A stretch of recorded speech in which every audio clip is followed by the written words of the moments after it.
हाँ, तो आज के लेक्चर में हमें बताना है कि किस तरह से एक ओव्यूल, आपने पढ़ा था कि स्टिग्मा, स्टाइल और ओवरी।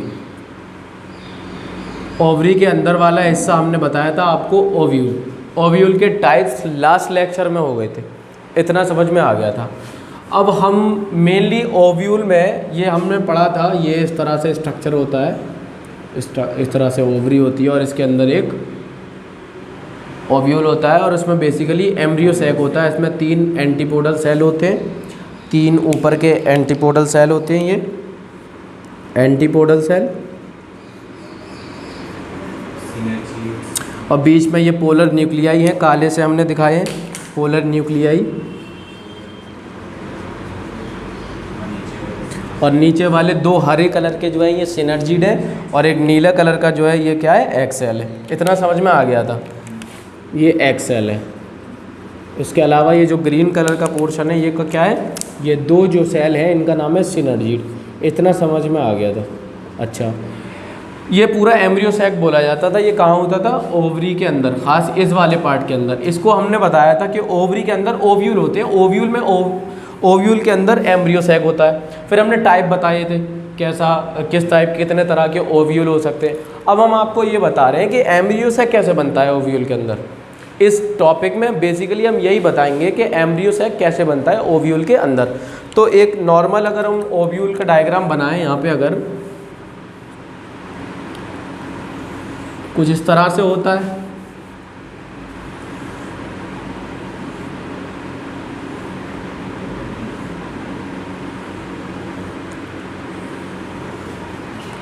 कुछ इस तरह से हमने बताया था। ये वाला पोर्शन बेसिकली 3 सेल ऊपर के बताए थे, एंटीपोडल सेल।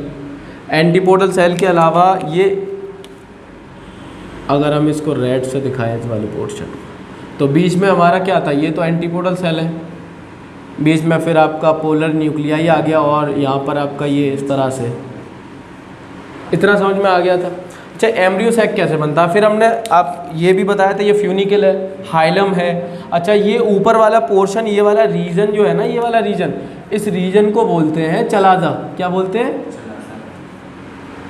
और ये वाला रीजन जो होता है माइक्रोपाइलर एंड, माइक्रोपाइलर, तो माइक्रोपाइलर रीजन ये होता है और चलाजल रीजन ये होता है।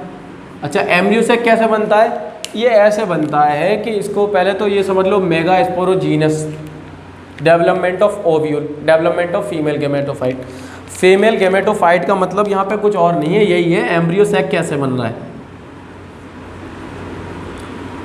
तो एम्ब्रियो सैक कैसे बन रहा है ये देखेंगे। होता क्या है, cells of nucellus near micropylar and.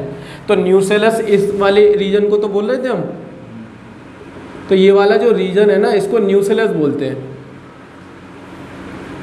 इस न्यूसेलस के सेल जो कि कहाँ, चलाजल रीजन के पास है, तो इनमें से ये वाला जो सेल है ना, ये असल में 2 हिस्सों में डिवाइड है, डिफरेंशिएटेड इनटू आर्कीस्पोरियल सेल। तो वहाँ के जो चलाजल रीजन के जो न्यूसेलस के सेल हैं उनको क्या बोलते हैं, आर्कीस्पोरियल सेल। ये आर्कीस्पोरियल सेल 2 हिस्सों में डिवाइड हो जाते हैं, एक तो आउटर प्राइमरी और एक होता है इनर प्राइमरी। तो आउटर प्राइमरी स्पोरोजीनस और इनर प्राइमरी स्पोरोजीनस। ये स्पोरोजीनस सेल्स जो है, ये वाले जो स्पोरोजीनस सेल्स हैं इनर वाले, इनके अंदर होने लगती है क्या, मियोसिस। आपको पता ही है मियोसिस कब होती है, जब गेमेट फॉर्मेशन होती है। 2 तरह की सेल डिवीजन होती है, एक तो माइटोसिस और एक मियोसिस। माइटोसिस तो नॉर्मल सेल डिवीजन होती है, ये होते रहती है 1 से 2, 2 से 4, 46 सेल, 46 क्रोमोसोम का एक सेल होता है। लेकिन नॉर्मल सेल डिवीजन में 46 क्रोमोसोम के 2 सेल बनते हैं। लेकिन मियोसिस वाली डिवीजन में क्या होता है कि 46 क्रोमोसोम का जो एक सेल होता है वो 23 क्रोमोसोम में टूट जाता है। तो यही वजह होती है मियोसिस और माइटोसिस में मेन। अच्छा, मियोसिस जब हो गई तो इनर प्राइमरी स्पोरोजीनस सेल के अंदर मियोसिस हो गई, तो मियोसिस कौन से सेल के अंदर होगी, जो चलाजल रीजन के होंगे, ठीक है। तो इनके अंदर जैसी मियोसिस हुई तो ये मियोसिस होकर 4 मेगा स्पोर सेल बन जाते हैं। समझ आया, तो स्पोरोजीनस सेल के अंदर मियोसिस होते ही ये क्या बन जाते हैं, 4 मेगा स्पोर सेल। अच्छा, या स्पोरोजीनस सेल। अच्छा, स्पोरोजीनस सेल के अंदर सेल डिवीजन हो गई तो 4 मेगा स्पोर सेल बन गए। 4 मेगा स्पोर सेल में जो चलाजल रीजन का ऊपर वाला सेल है 4 है, तो 4 का जो ऊपर वाला सेल है ये वाला सेल ही फंक्शनल होता है, बस बाकी के ये हो जाते हैं ख़राब, ये बेकार होते हैं। तो ऊपर वाला जो सेल होता है यही कैसा होता है, फंक्शनल होता है। इसी फंक्शनल सेल से क्या बन जाता है, एम्ब्रियो गेमेटोफाइट या एम्ब्रियो सैक। इसी एम्ब्रियो सैक के अंदर फिर ये एंटीपोडल सेल बन जाते हैं, पोलर न्यूक्लियाई और या एग सेल ऑफ सिनर्जी। इसी को फंक्शनल मेगास्पोर भी कहते हैं। सवाल आ जाता है एम्ब्रियो सैक क्या है, कुछ और नहीं है, फंक्शनल मेगास्पोर सेल है। इतनी बात समझ में आई।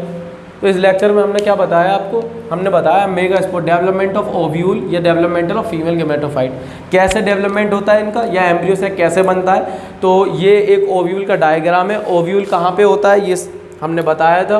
ओव्यूल स्टिग्मा, स्टाइल और ओवरी प्लांट का मेन यही ऑर्गन होता है, फीमेल सेक्स ऑर्गन। तो फीमेल सेक्स ऑर्गन में जो ओवरी है इस हिस्से के अंदर ओव्यूल होता है। इस ओव्यूल के अंदर क्या होता है, एम्ब्रियो सैक होता है। वही एम्ब्रियो सैक कैसे बनता है यही बताया है हमने इस वाले लेक्चर में। कैसे बनता है तो हमने ये बताया, ऊपर का एंड जो होता है, ऊपर का एंड चलाजल पॉइंट बोलते हैं या चलाजल रीजन बोलते हैं। नीचे वाले पॉइंट को क्या बोलते हैं, माइक्रोपाइलर। अच्छा, चलाजल रीजन के जो ये जो रीजन है इसको न्यूसेलस भी बोलते हैं। क्या बोलते हैं, न्यूसेलस। तो न्यूसेलस से एक सेल उठाया हमने जो चलाजल के करीब था। अब इसी चलाजल पॉइंट से हमने एक सेल जो उठाया इसको क्या बोलेंगे, प्राइमरी स्पोरोजीनस। बेसिकली ये दो तरह के सेल होते हैं। जो न्यूसेलस के जो सेल होते हैं वो दो हिस्सों में डिवाइड होते हैं, आर्किस्पोरियल सेल, आउटर प्राइमरी और इनर प्राइमरी स्पोरोजीनस सेल। इन्हीं स्पोरोजीनस सेल के अंदर मियोसिस हो जाती है और ये मियोसिस 4 सेल बना लेते हैं। ऊपर का एक सेल ही काम के लायक होता है, बाकी के काम के लायक नहीं होते। ये फंक्शनल मेगास्पोर नहीं होते। फंक्शनल मेगास्पोर इनमें एक होता है ऊपर का जो चलाजल पॉइंट पे है। इसी में यही फिर क्या बन जाता है, अच्छा, इसको टेट्राड भी बोलते हैं, पूरे स्ट्रक्चर को लीनियर टेट्राड। इतनी बात समझ में आई किस तरह से फंक्शनल मेगास्पोर डेवलप हो रहा है, बन रहा है। ठीक है, आगे लेक्चर, अगली क्लास, अगली वीडियो में अगली चीज़ पढ़ाई जाएगी आपको।